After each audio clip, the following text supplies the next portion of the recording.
The senior witch gradually descends to this place, this town. This is a quite obvious hint from Miyazaki.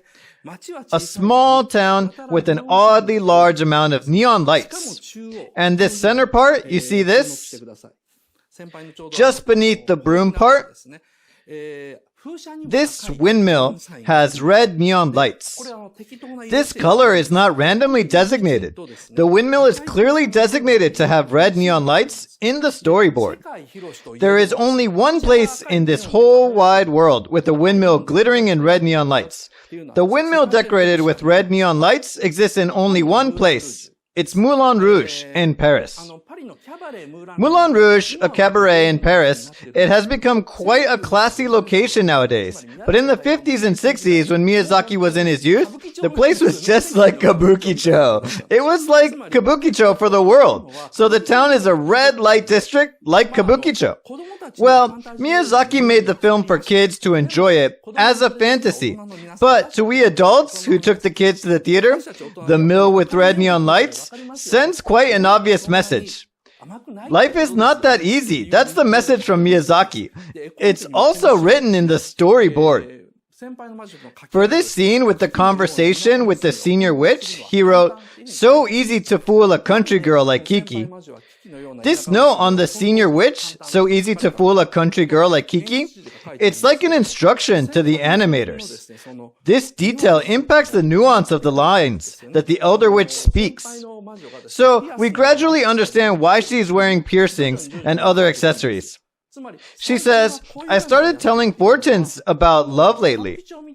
It means her clients are prostitutes, and the prostitutes' clients in a red light district like Kabukicho.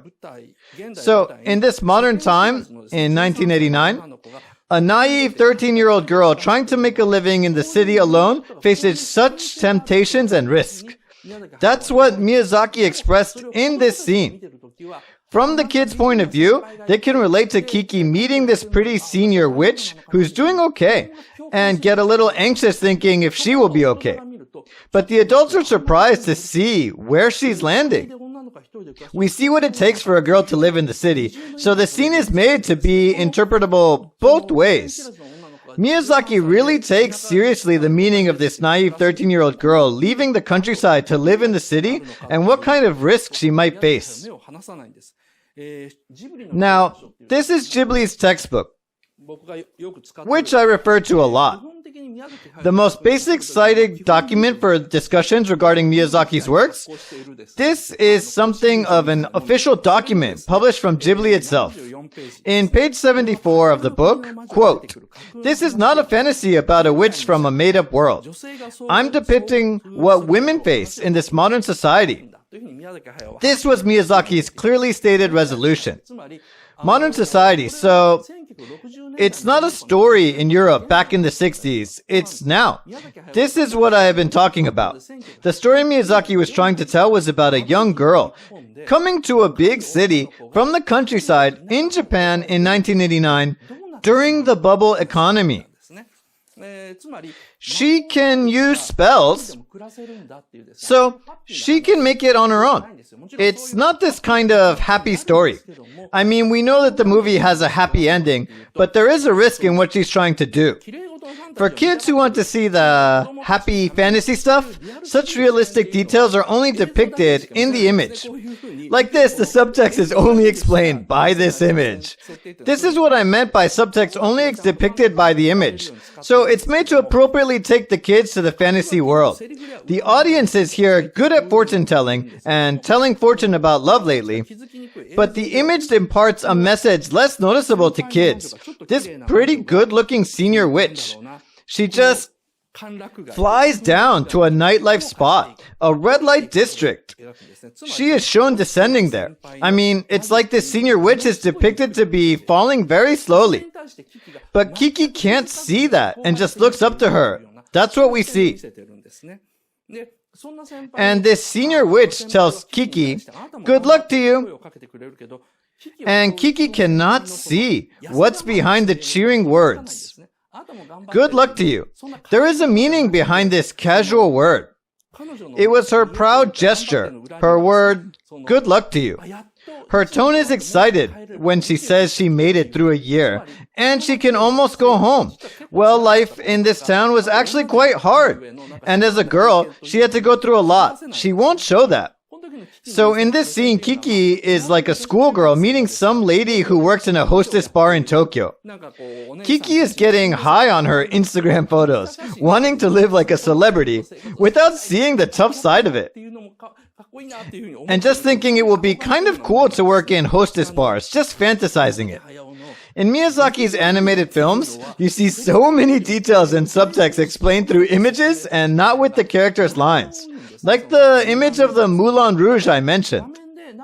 So if you see something odd in a scene, I recommend you to always try to look into it. It's really fun to find out that the subtexts are quite meticulously made. Okay, Kiki's delivery service. I'm first telling you about 3 aspects that distinguish this from ordinary fantasies. And this was the first example of the subtext only depicted by image.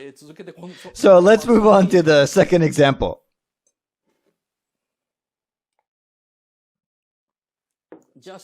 Okay, the second example.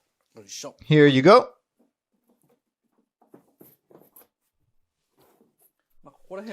I guess these should do.